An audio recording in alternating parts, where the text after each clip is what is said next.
Welcome to Friday 15, everyone. My name is Brian Beck. I'm here with Andy Hoare, my partner in the Master B2B e-commerce community and thought leadership series we refer to as Master B2B. Happy Friday, Andy. Good to be here. Middle of college football season.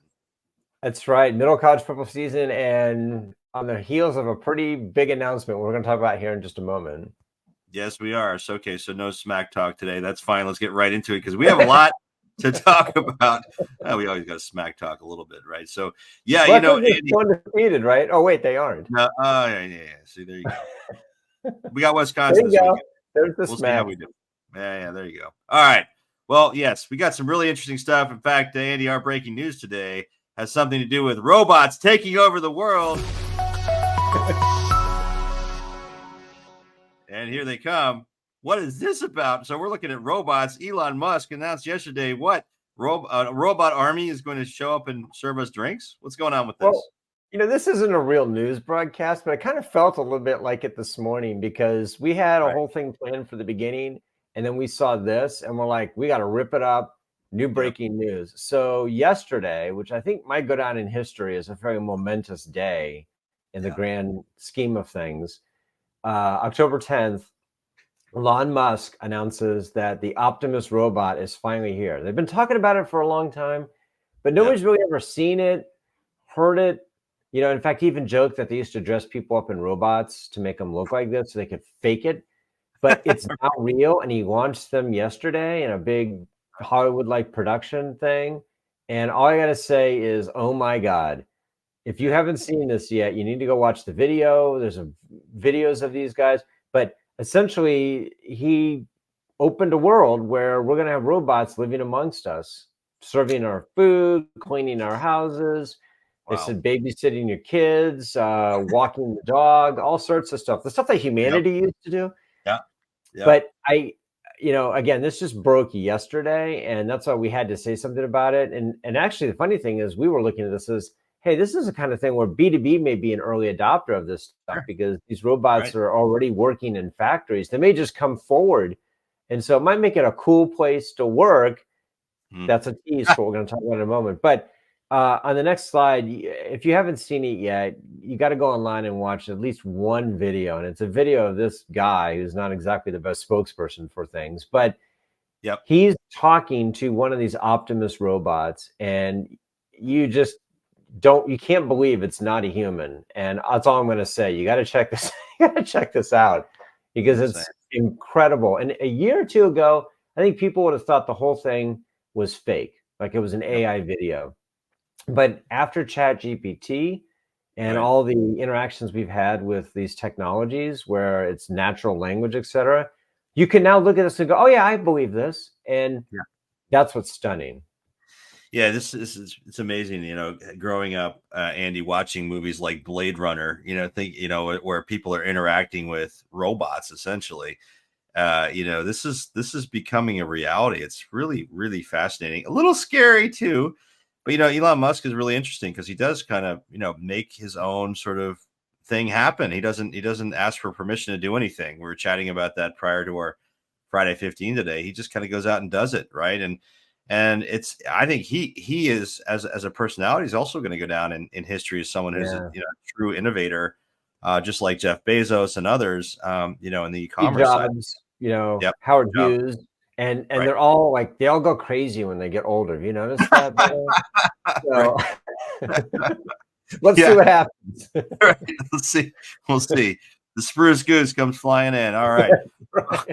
Well, this is fascinating, and it has implications for our topic today, which is B2B destined to always be second choice for employment for Gen Z.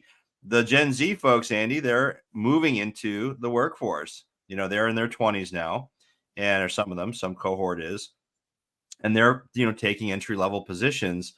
And this is a really interesting topic, and it kind of comes out of some of the topics we've discussed in our recent Friday 15 episodes. We asked the question, what are actually Gen Z career aspirations, right? What are they actually looking for? So again, Gen Z is the younger cohorts. Those folks, I think it's between 12 and I think 25, 27, somewhere in that age range, if I'm not mistaken. So, Yep. you know, the younger portion of the workforce, obviously the 12-year-olds aren't going into full-time employment yet, at least not in the United States. However, however, you know, what are these folks looking for? Well, you know, it's interesting looking at statistics from a variety of sources here. This is some data from Morning Consult and the Trade and Industry Development Group. It says, you know, number one, work-life balance trumps job security. So they're looking for, you know, that age-old, you know, hey, we want to be able to, you know, live a life at the same time we're working, and we don't necessarily care. And I don't know how different that is necessarily from how, you know, Gen Z or Gen X, my generation, felt when we entered the workforce. But what's interesting here is that what kinds of jobs were they looking for? The top jobs, media and entertainment and healthcare, are the top target industries, not our traditional B2B industries. 57% of Gen Zers said they would like to become a social media influencer, which is I'm interesting, surprised it was that low, actually. right? I'm surprised it wasn't higher than that, to be honest. Everybody's looking for, you know, their 15 minutes of fame. And again, maybe if we had social media when I was, you know, coming of age as in the 20s, I would have said the same thing. Of course, Andy, I wanted to be a rock star, but that as a piano player, There's right? still time, Brian. You're going to There's still Cleveland time. next week. There's still time. That's right. Rock and Roll Hall of Fame. Here I come. And but you know, so that's an interesting stat. And then nearly 40% of Gen Zers have both a job and a side hustle. That to me, that's a new thing, right? So there's some, you know, that shows some entrepreneurism and shows some, you know, some spark, some initiative. And then we looked at what are the top preferred employers, you know, in those categories. One of the things that jumped out is, of course, tech positions at companies like Google, Amazon, Apple, Disney. So companies that are, you know, more sort of viewed as tech forward. What's not in here is a lot of, guess what, traditional B2B industries like, oh, I don't know, HVAC, electrical, plumbing, building materials, and, you know, all the traditional chemicals and metals, and, you know, our audience, which are, you know, leaders in these categories.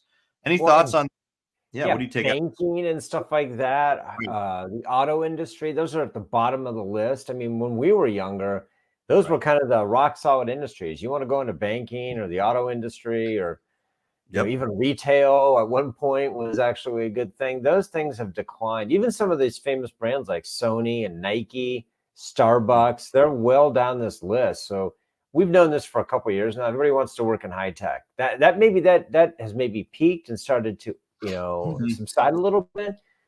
But for what people don't realize is to work at Google and Amazon and Apple is not a cakewalk. To get in the front door is quite an undertaking. I used to live in Silicon Valley, and I know people who had 20 interviews for some of these companies and still got told no.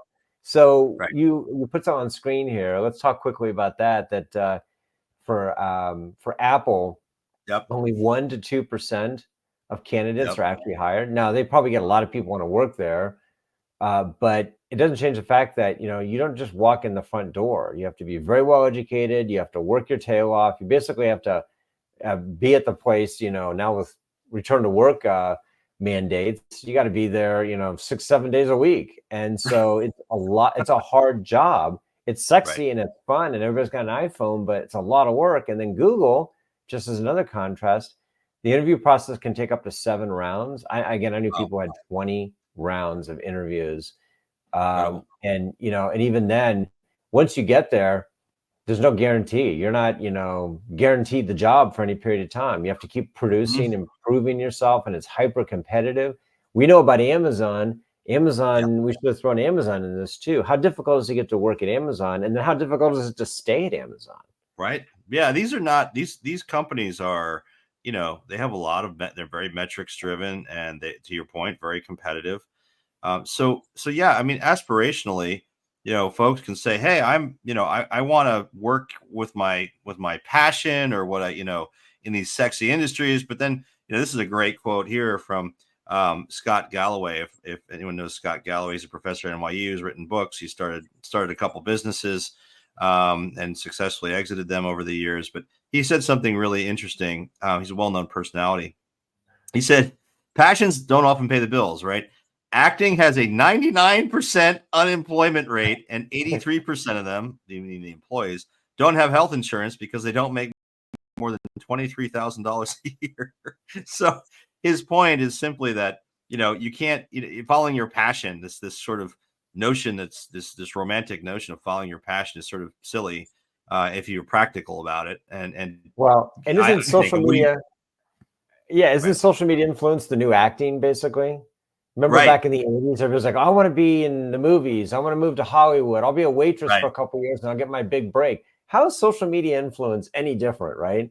Right. Oh, I'll just film a video and I'll put it up. It'll go viral and I'll get paid hundreds of thousands of dollars. And I'll have my own TV show and a reality show. It sounds Right. very similar. And I think these numbers probably apply the same to social media influence. And you can see how successful I've been in my rock star career, Andy. Clearly I'm playing in arenas, and I thought B2B was your passion project. Well, it is now. It has evolved to become my passion, Andy. Don't worry. So we wanted to know, okay, so let's match up. Does B2B actually have what Gen Z wants from their employer?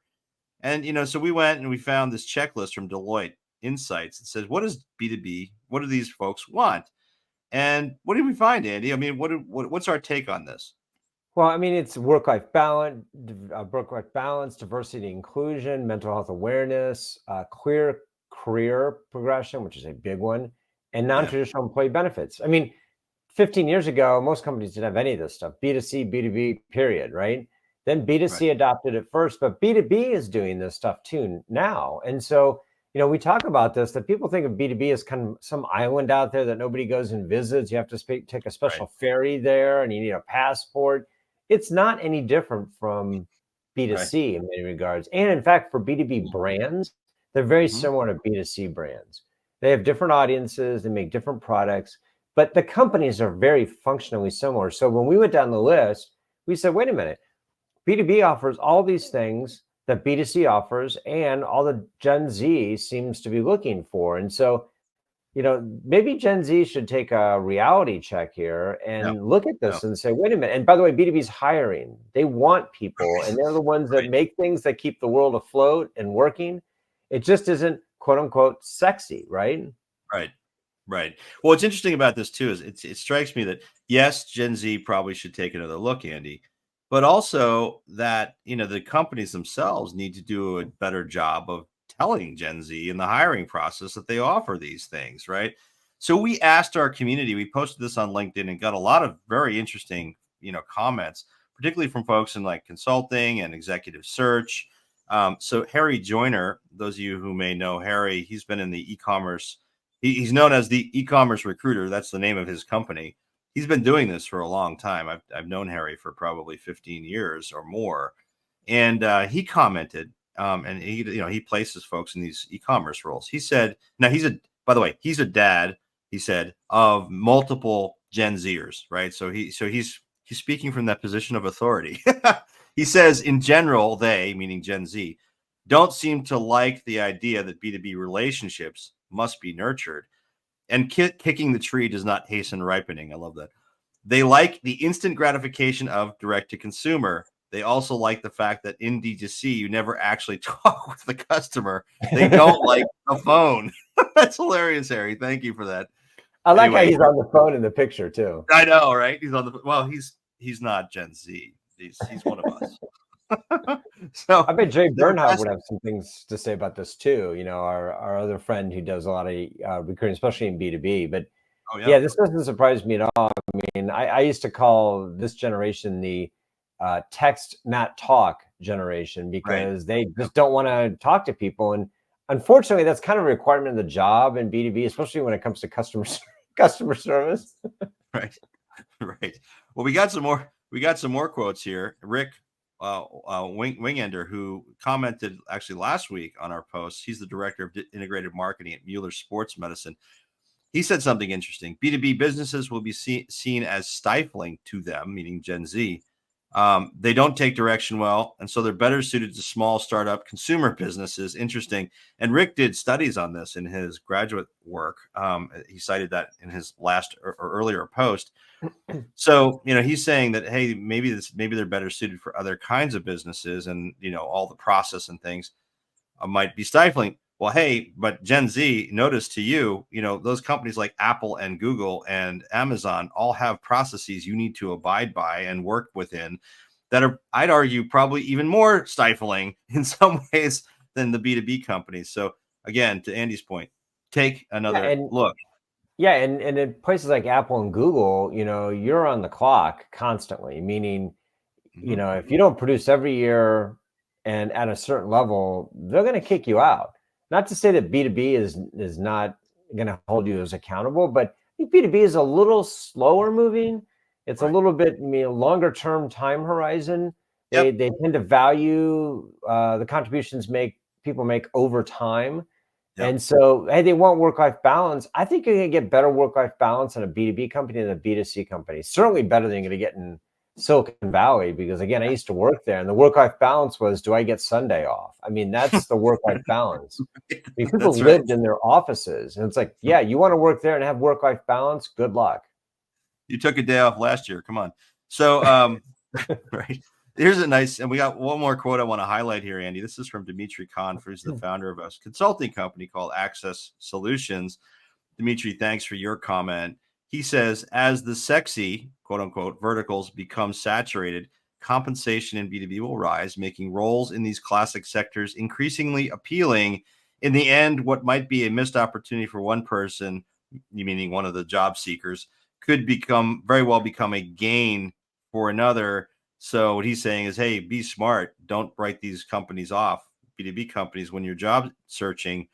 Pay attention. They're going to pay better and they're going to appreciate you more, right? So there's a real opportunity here, Dimitri. So I It does tend make you to get more agree. opportunity too. You get opportunities in B2B. And I mean, let's be honest, in places like Apple and Google, they're going to be people who are better, smarter, faster, than you are. You're not going to get an opportunity to move laterally into a different area and say, hey, I want to try this. Because the guy Right. over there, the woman over there who's already doing it has been doing it for 5 years and is world class.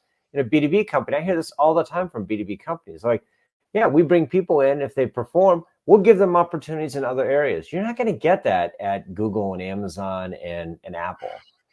Yeah. So it's just harder. I think too, I think B2B deserves a strong look from Gen Z, for some of the key reasons that Gen Z is looking for. In terms of career advancement, to your point, Andy, it's one of the key 5 things they say they're looking for. B2B is going to be a great place there, for you. These companies are now investing in employee programs and development programs. We've seen this from a variety of companies in our community, for new entrants and new folks. And we see there's a loyalty in B2B that doesn't exist in a lot of other industries, a loyalty to employees.